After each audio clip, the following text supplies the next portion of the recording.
Good afternoon and welcome to Three Rivers Community College.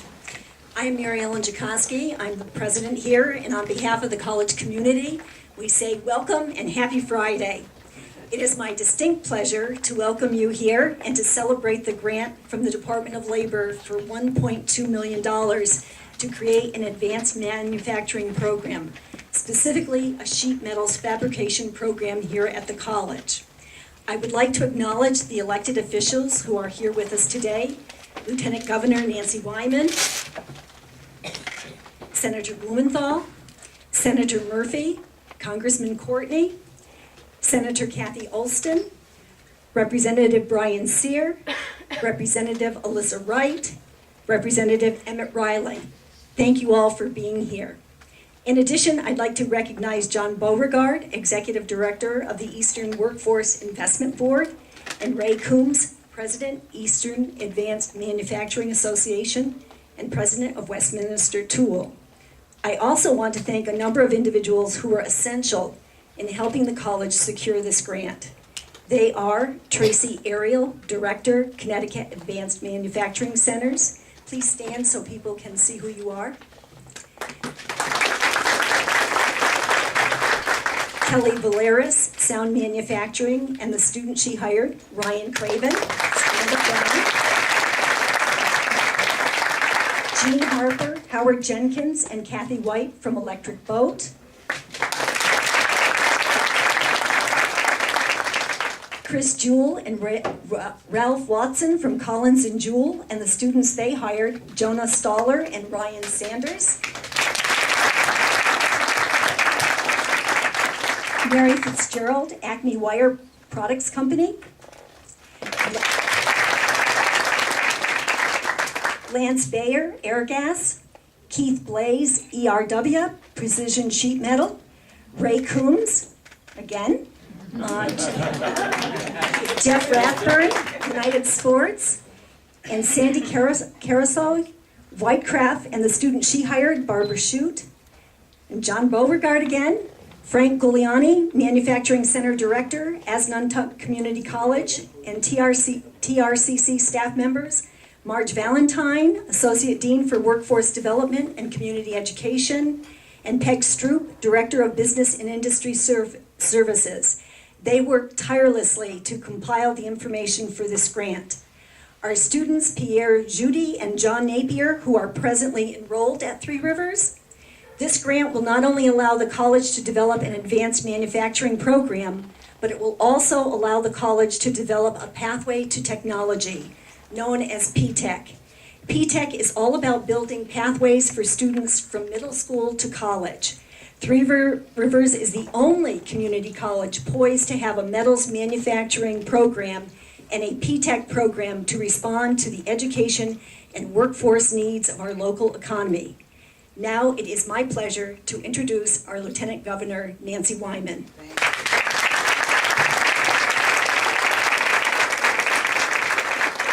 Thank you, Madam President. That sounds nice, Madam President. I did too. That's really kind of neat. Thank you all for being here today, and especially to our great president and for hosting us today. And of course, a tremendous thanks to our congressional delegation that's here. Without their help, this would not have happened. This grant is excellent news for Connecticut, for our students, and for 5,000 manufacturers in the state that already employ 10% of our workforce. We have a rich history in manufacturing, and we are proud that our aerospace and our defense industries are national leaders. And manufacturing plays a significant role for the future, and we all know that. Under our governor's leadership and with the strong support of our congressional delegation and legislature, Connecticut is positioned to compete. And Three Rivers Community College plays a major role in that success. The advanced manufacturing programs at our community colleges are helping us shape the very future of the industry and of our state. With Manufacturing Assistance Act and the Connecticut Manufacturing Innovation Fund, we have invested in manufacturing across the board in all of our big companies and our small companies. We have invested in education and job training in our technical high schools and community colleges. These federal funds help us continue the work to train the next generation of manufacturers. So my thanks to all of you. I will just tell you that this morning I was at another manufacturing program where there were children, 7th and 8th grade children that were there to listen, to find out what the manufacturing is all about. And this is the only time I told them, do not listen to their grandmothers and grandfathers or their great-grandparents, that manufacturing is not a dirty business. It's a great business to get into, and that it is really something that they should be looking at, to go home and train their parents that manufacturing, that all these biotechs are good things for our young people to get involved in. So I want to thank you again, and I do apologize, and I hate to do this to all these handsome men, but yes, I'm going to do that. It's a Jewish holiday night, and I'm going to go home and cook dinner for my family for a change. So thank you all very much. Madam President, thank you again.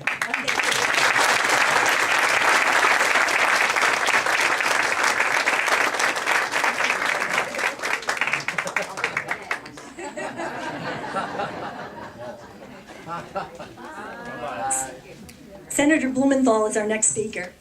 Thank you. Thank you. Wonderful to be back at Three Rivers, and congratulations. Today is National Manufacturing Day. Yes. All right. And I'm not kidding.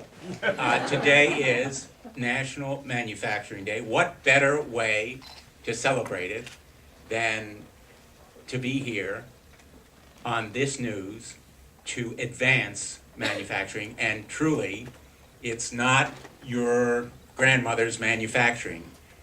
It's not dirty. It is computer driven, and the training that students are receiving here is in fact employer driven. It's job driven. It's job training for manufacturing, which increasingly is going to be done in this country. As the costs of transportation rise, as employee expenses are recognized when jobs are outsourced, as the threat of product and invention theft, information theft, innovation, and other kinds of values are taken from the United States when jobs are moved abroad, these kinds of forces will drive jobs back. They already are, and we're going to have more, not less, manufacturing in this country. But it won't be your grandmother's manufacturing. It will be the kind of manufacturing that this kind of grant is designed to train. Now, I first learned about advanced manufacturing centers when I visited Three Rivers about 3.5 years ago. And my reaction as a newly sworn in United States Senator was, wow, why didn't I know about this before now? And in fact, Three Rivers was innovating at the time. It was ahead of the curve. It was a model for the state and for the country. And now this grant will enable 13 community colleges to replicate and advance what Three Rivers has done. It's part of $37 million that this program has enabled Connecticut to receive over the last 4 years, and this grant of $15 million for all the community colleges, and the $1.3 million received by Three Rivers is part of that $15 million. Actually, is part of a $450 million overall grant for the United States. Now, I throw out those numbers just to show the dimensions and the magnitude of this kind of program, which comes from our Trade Adjustment and Trade Assistance Act. The magnitude's important, but it's only a fraction of what we should be doing. And that's part of the takeaway today. We need more employer-driven manufacturing, more on the site, on the job, apprenticeships, internships, and training that really prepares people for the jobs that exist now and the jobs of the future. That's how we will actually overcome not only unemployment, but also the challenges of preparing the workforce of the future. And I want to say, first of all, congratulations and thanks to the teachers who are here. Thank you to the employers. Joe Courtney and I were just at Electric Boat, I think about a week ago, and had the occasion to meet some of our great industrial defense workforce. And it is really key not only to our economic security, but to our national security, that we continue with the great workers, highly trained, highly skilled workers that make submarines, the components and parts that go into those submarines, as well as all of the other defense production that Connecticut makes as the arsenal of democracy for our nation. So thank you to everyone for being here today, for celebrating this wonderful occasion, and thanks to my colleagues, Joe Courtney and Chris Murphy and I really work together as a team. We are all laser-like focused on this issue of manufacturing.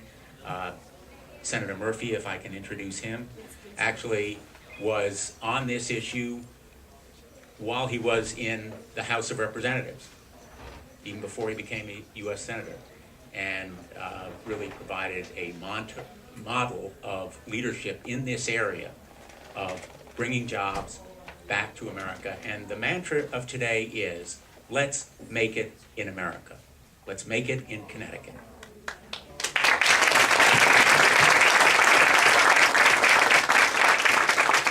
Thank you very much, Dick. Really wonderful to be with all of you today, many old friends in this room. Congratulations. This is a big deal.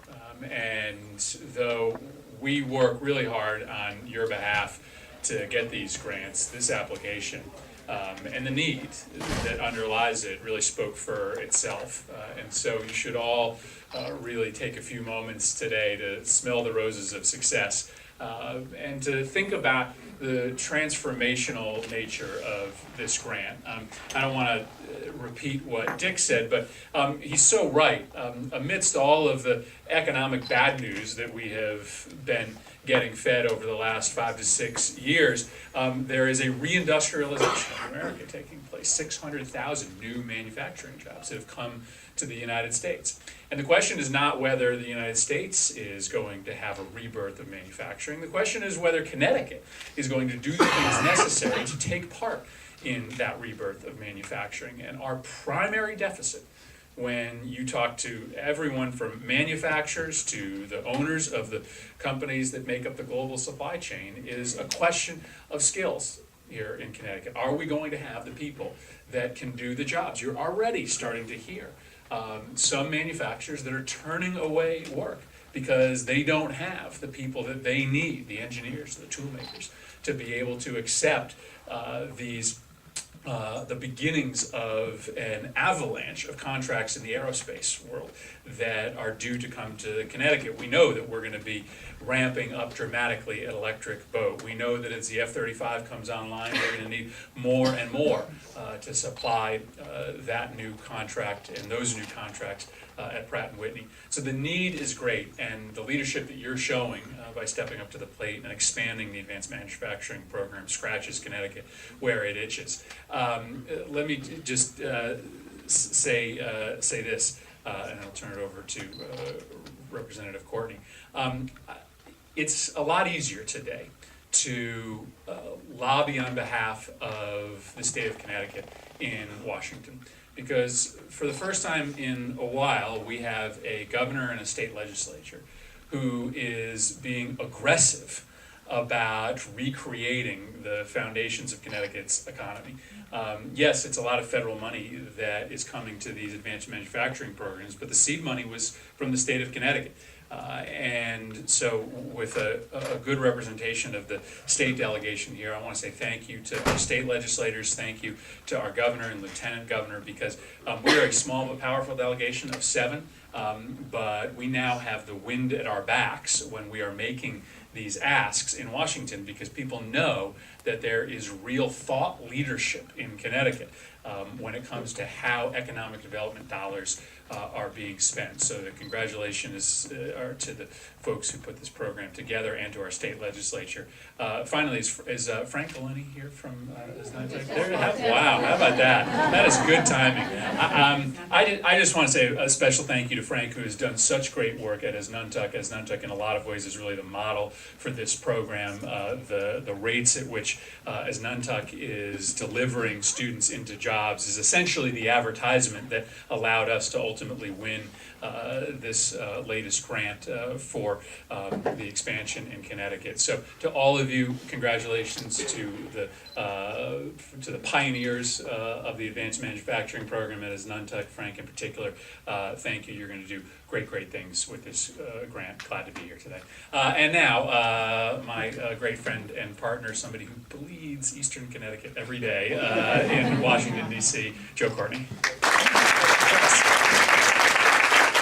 So, as Senator Blumenthal said, today is National Manufacturing Day, but it is not some sentimental holiday. As Chris Murphy said, 600,000 new jobs in the depths of the Depression.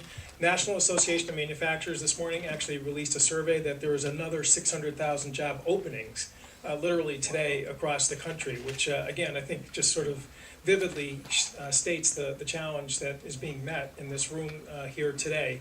And I would just say, those are top line national numbers. I mean, you bring it down locally. There was a job fair over at Groton Inn and Suites on Tuesday, which I had a chance to stop by and visit. And again, you could see it right there in the room. They had twice the number of employers that they had last year when a similar job fair was held. But again, there still was this sort of gap between the openings and the skills that the people who were there were desperately trying to take advantage of.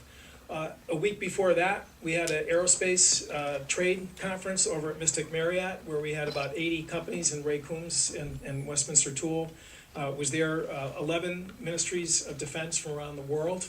And again, the buzz in the room about the aerospace surge, you could feel it there. And really the only question that was being talked about was, again, can we invest now in terms of new equipment because they want to be ready for the orders when they start coming through the system?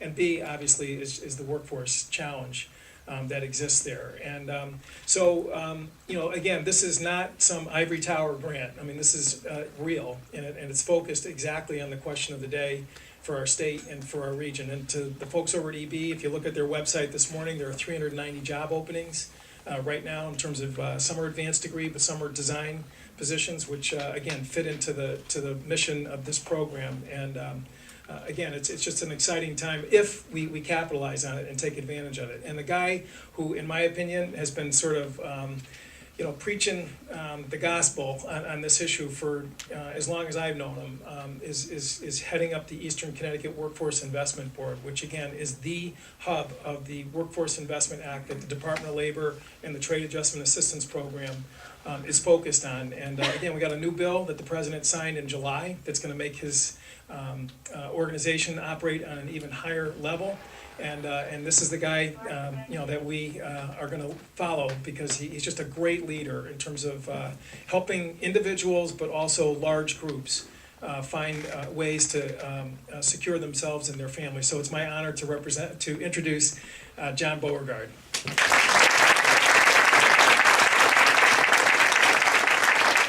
Thank you, everybody. Let me begin with one thing before I get started. For those of you in this room, you know that a grant like this is not funded without the consistent and strong advocacy of the four speakers who are elected officials who came before me this morning.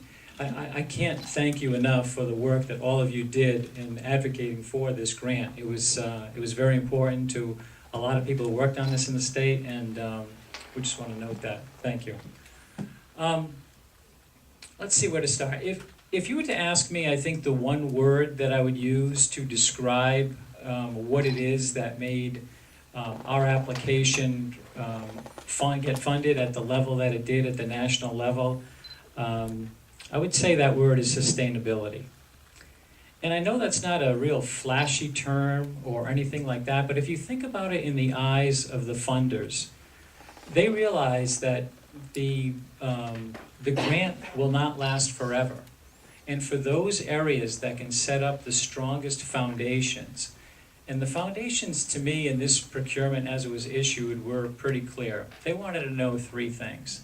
They wanted to know first, can your educators establish very clear communication lines with the employer community?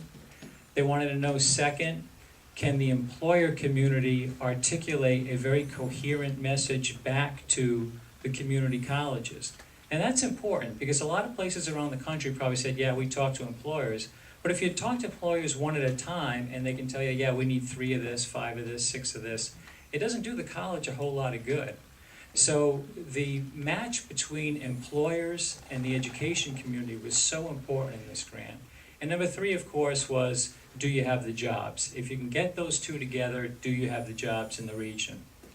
I'm going to step off and go parochial for you for just 1 second because those points are really important to those of us in Eastern Connecticut.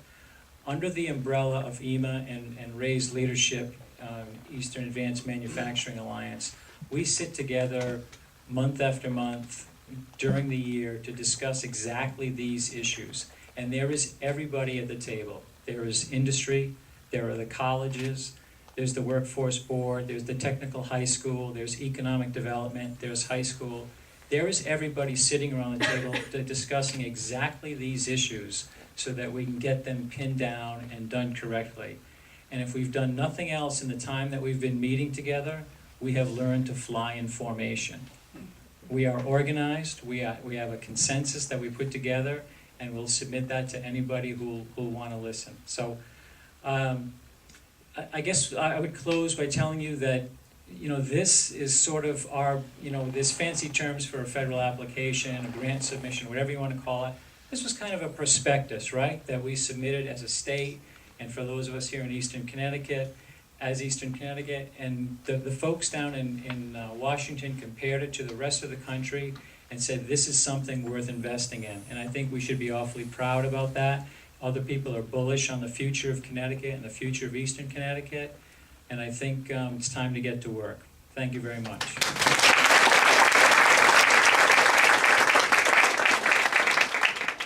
And I get one more bonus. It is truly an honor for me to introduce the next speaker, Ray Coombs. He is the chair of the Eastern Advanced Manufacturing Alliance, and I think I can speak on behalf of the members in this room to tell you that without him and his leadership to get our whole dialogue started, I don't think we would be at the position that we were at today. So, Ray, I can't thank you enough, and it's all yours. I don't earn a living doing this, so I gotta kind of ad-lib a little bit. And it was something that I think Mr. Blumenthal left out of the reasons the jobs are coming back to the United States. He left out the fact that we're better. We're better than everybody else, right? It'll take you along the next place. So it's an honor to be up here with everybody here. We've been plugging away at this. This is not a mission. This is a crusade, right? Those of you that are on this mission with me, you know, it's an everyday effect. We know the effect that this is going to have on our area and the lives that it's going to improve the standard of living. So I want to say a couple words about EMA. EMA is a group, we're about 36 manufacturers or so. We've come together for a common cause, and that's to close the skills gap that we have here in this region. We pretty much, we have 3 primary goals. One, you know, we share best practices as far as the challenges of doing business. We also share and collaborate on training issues between companies, as well as feeding back to the organizations that we're partnered with. And then last but not least, is very important, is educating the next generation of the many all the opportunities that we have right in our facilities every day that we're trying to fill. So we're trying to get that next generation. So we're not just talking about it, we're doing it. We do this in conjunction with the community college system, the trade school system, as well as EWIB. So I want to say a quick word about this process. It's actually I started thinking about it on the way down here, actually 5 minutes ago. But no, with this process of, okay, business and industry, right, academia, and our legislatures came together for a common need, right? That's what's happened here, is the businesses said, hey, we have a need, and the people said we had a need. We went to academia, and they said, hey, we can provide the solution, but they said we need funding, right? So we go to our legislatures, we say, go pitch this to the taxpayers, right, or the effect that we can have. So they then go get the funding like they did, provide it to academia. Academia does what they do best, which is teach, right? Because God knows us employers, we don't teach very well. We complain a lot, but no, so they teach, we then hire those people, right? So this is a win-win for everyone. This is a win-win for everybody involved. And I gotta tell you, we are past talking about the skills gap. We are now entering into what are we doing about it? We're past talking, we're into doing. So it's really exciting. You guys, you can tell I get jacked up about this, but so like I said, you know I wasn't around my kids think I was, but I wasn't around 250 years ago when they drew this thing up. Our forefathers drew this up. But I got to tell you, I think that process here is how they thought it was envisioned it, right?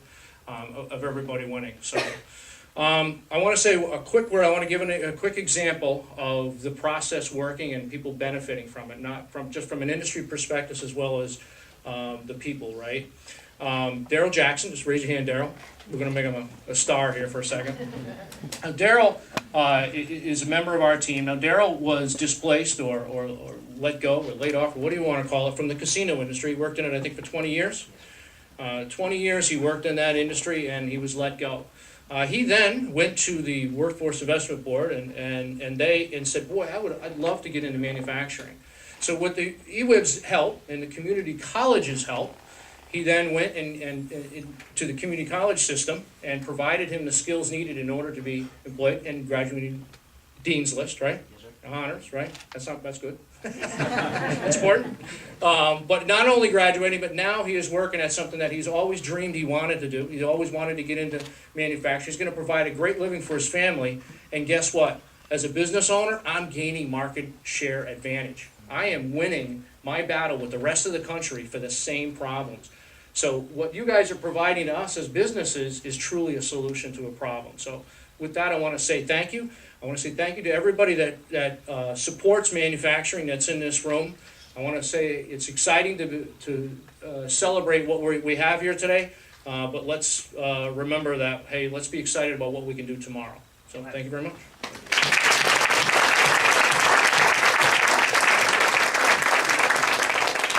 I think what this grant really celebrates is the fact that we don't do things alone, that it's all about working together. And when we work together and we bring the wisdom of everyone together in one place for the common good, good things happen. So let's give a round of applause to our legislative delegation, both at the federal level and at the state level. Thank you all for your support. We really, really appreciate it.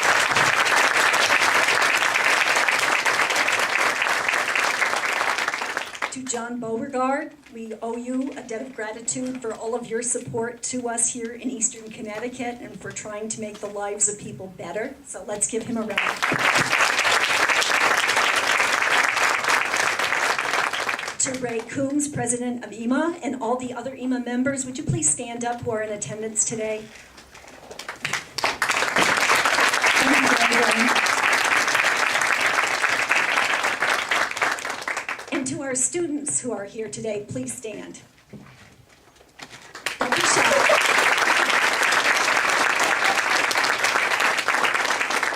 You are the purpose of our work. Does anyone have any questions that they would like to address our federal delegation or a state delegation that is here today? How about the faculty? Could you please stand? Oh, yes. All the teachers who are here today, please stand.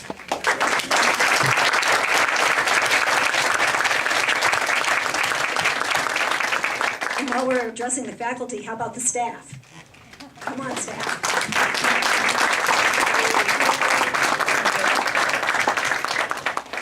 And to Marge and Peg, thank you for all your tireless efforts.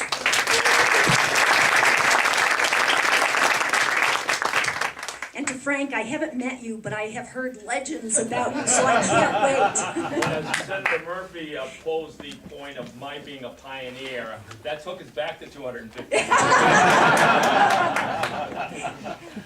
Any questions? Claire's got one. Okay, Claire, please. Hi, yeah, I'd like to address some of the specific jobs that you've identified in the advanced manufacturing field, especially that are going to be addressed here at this training program. I can take it, I'm the one hiring, right? So what we have is we have a recognized need. EMA did a survey of members last summer. What we found was we have within QV, we have what we call traditional machinist machining being tackled, but we have a distinct need for welding and sheet metal fabrication. We see a major influx, especially with our great partner Electric Boat, not just themselves with 300 jobs, but there's probably 10 times that are being generated from your suppliers. I think we have suppliers in the stands here. So we feel that we know that there's a distinct demand there, and to the point of we've had companies come forward and said that they would help with that cause. I don't know if that answers your question. And And then what training, what classes are going to be addressing that? We are going to be developing a curriculum that will be in place for fall of 2015. Marge, would you like to say more about that?